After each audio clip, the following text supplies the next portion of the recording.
Exodo Kapitulo 30. Ang altar ng insenso. At gagawa ka ng isang dambana na mapagsusunugan ng kamangyan, na kahoy na akasiya iyong gagawin.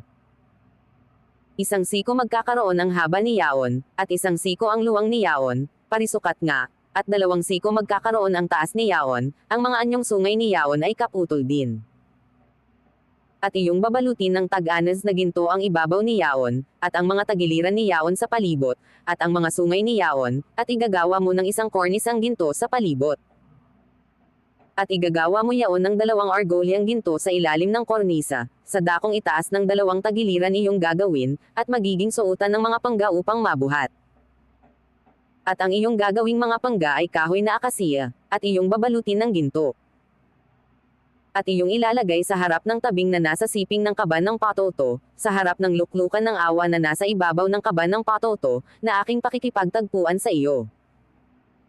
At magsusunog si Aaron sa ibabaw ni yaon ng kamangyan na mababangong espesya, tuwing umaga pagka kanyang inaayos ang mga ilawan, ay susunugan niya. At pagka sinisindihan ni Aaron ang mga ilawan sa hapon, ay kanyang susunugan, na isang kamangyang palagi sa harap ng Panginoon, sa buong panahon ng inyong mga lahi. Huwag kayong maghahandog ng ibang kamangyan sa ibabaw ni yaon, o ng handog na susunugan, o ng handog na hari naman, at huwag kayong magbubuhos ng inuming handog sa ibabaw ni yaon. At si Aaron ay tatubos ng sala sa ibabaw ng mga anyong sungay ng dambana, minsan sa 1 taon, kanyang tatubusin sa sala na minsan sa 1 taon, ng dugo ng handog dahil sa kasalanan, sa buong panahon ng inyong mga lahi, kabanal-banalan nga sa Panginoon. Ang salaping pantubos.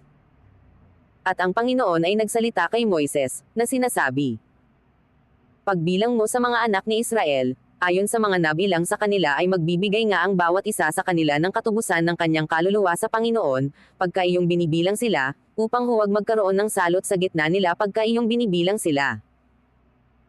Ito ang kanilang ibibigay, bawat maraanan sa kanila na nanggabibilang, kalahati ng 1 seklo ayon sa seklo ng santuario, ang 1 seklo ay 2 panggera, kalahating seklo na pinakahandog sa Panginoon.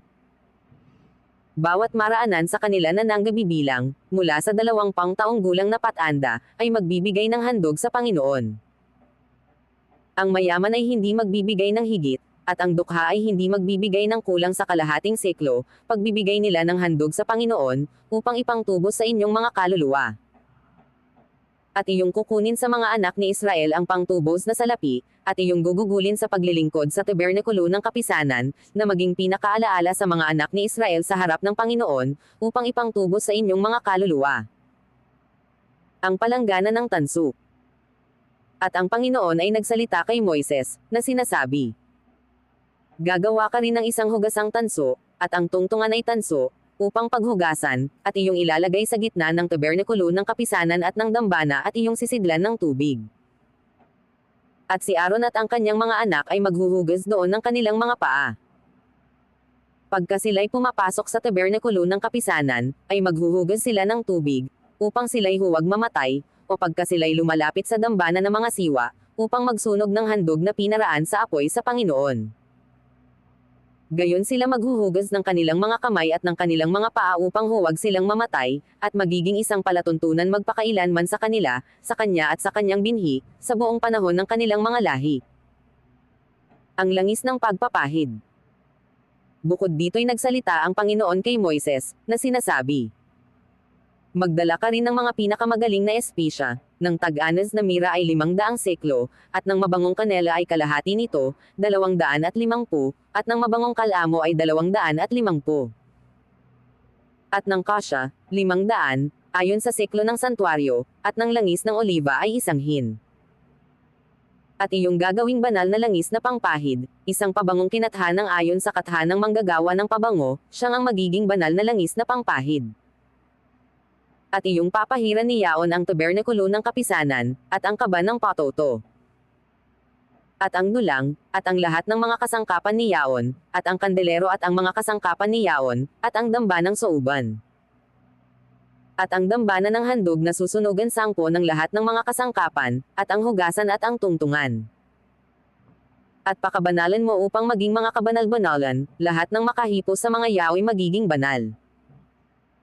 At iyong papahiran ng langis si Aaron at ang kanyang mga anak, at iyong papagbabanalan sila, upang sila'y mga siwa sa akin sa katungkulang saserdote. At iyong sasalitain sa mga anak ni Israel, na iyong sasabihin, ito'y magiging banal na langis na pangpahid sa akin sa buong panahon ng iyong mga lahi. Sa laman ng tao ay huwag ninyong ibubuhos, ni huwag kayong gagawa ng gaya niyan sa pagkakatha, banal nga at aariin ninyong banal.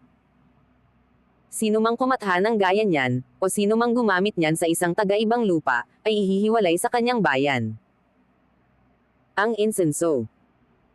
At sinabi ng Panginoon kay Moises, magdala ka ng mababangong espisya, estak, at onycha, at galbano, mabangong espisya na may tag-anas na kamangyan, na magkakaisa ng timbang.